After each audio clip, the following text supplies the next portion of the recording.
Good morning. This is a recording from Monday, October 28th. We continue with the book of Awakening by Mark Nepo, and today's essay is titled When We Squint.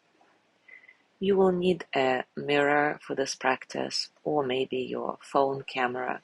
The point is, you'll need to look at your face in the reflection part of our practice today. So let me give you a moment to get what you need.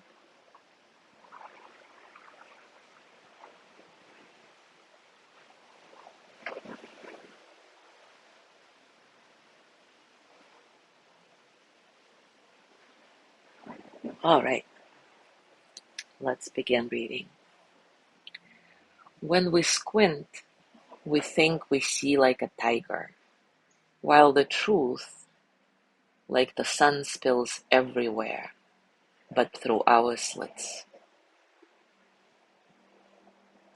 When we squint, we think we see like a tiger, while the truth, like sun, spills everywhere, but through our slits.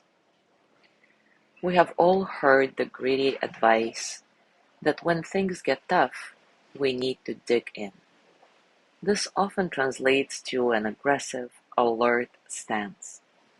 We hone our focus and thinking, readying ourselves for anything. Unfortunately, when we steel ourselves for battle, our focus narrows, and we can cut out as much of what we need as what we fear. I am not suggesting that we stumble through life without thought or focus. Rather, I'm offering a deeper sense of what it means to be alert. There is a telling difference between the sharp line of a laser ray and the wash of sunlight over a field, between the sharpness of a mind in crisis and the wash and warmth of an open heart. When we need it most, it is nearly impossible to see ourselves with compassion from the slit of a narrowed mind, all tensed up for battle. A few months after the tumor vanished from my head, I bumped into a very bright friend in a restaurant who was tenacious in pursuing what I had done to defeat the tumor. I kept telling her of the enormous surrender that had overcome my life, and that I didn't really know how to account for this miracle. She squinted terribly, as if blocking out the glare of the mystery, and insisted that I was evidence of what mind could do over matter.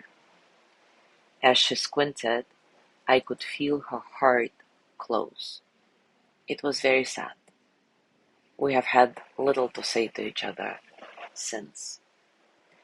I have also found myself from time to time unable to stay in the feeling of a moment because my alertness in crisis, like a periscope shooting up, pulls me out of my heart.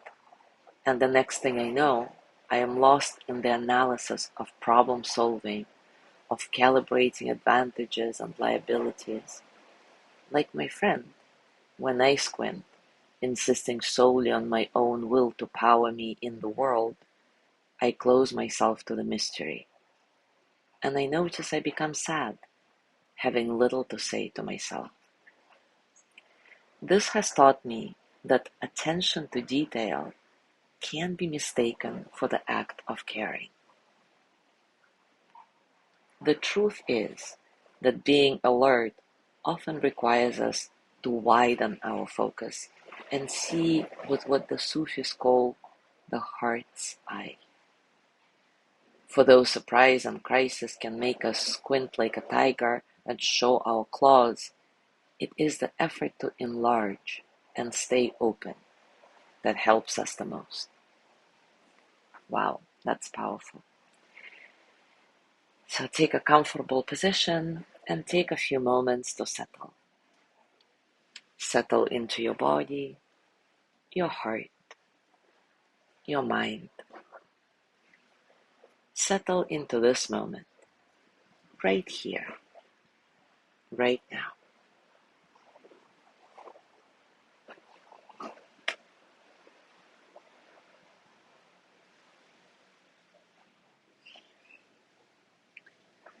As always, keeping your breath nice and soft, completely natural. Remind yourself that there is nothing that needs fixing right now. Everything is already good enough, just the way it is.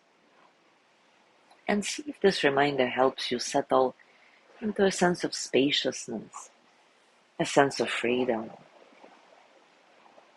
See if it helps you enter a space in which all the experiences of the present moment, physical sensations, thoughts, emotions, can simply flow through you as energy that they are, without struggle.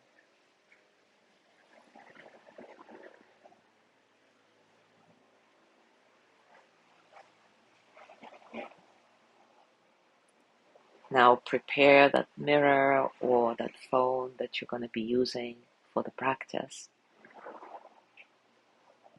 And before a mirror, with your eyes closed though, reflect on a confusion or problem that is troubling you these days.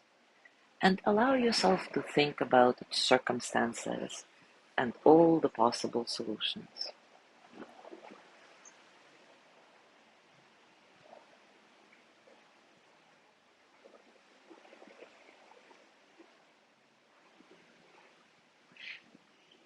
Now open your eyes and look at yourself in the mirror, noting the tension in your face and especially how it affects your eyes.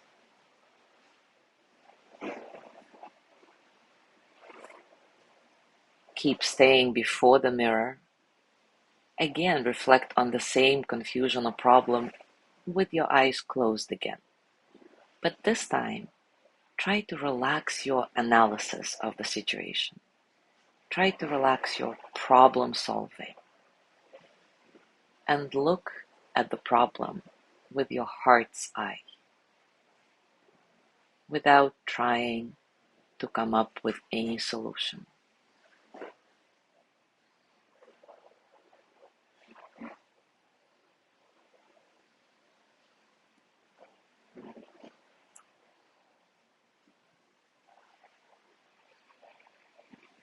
Now open your eyes again, look at yourself in the mirror, and note if and how your face and eyes have changed.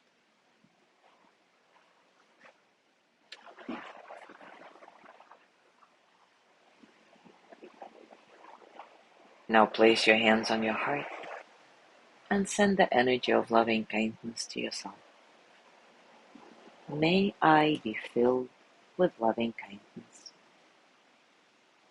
May I be well in body and mind. May I feel cared for, protected, at ease. May I know deep, natural peace. And as you gently let go of your practice, as always, scan your body. Notice what's going on for you right now, physically, emotionally, mentally. How are you, really? And as you go through your day today, I invite you to continue with this reflection and perhaps continue with this little mirror exercise as well. As always, enjoy your discoveries. And if you feel inspired, share them with us in the comments below. Thank you so much for being here today. Have a beautiful day, and I will see you tomorrow.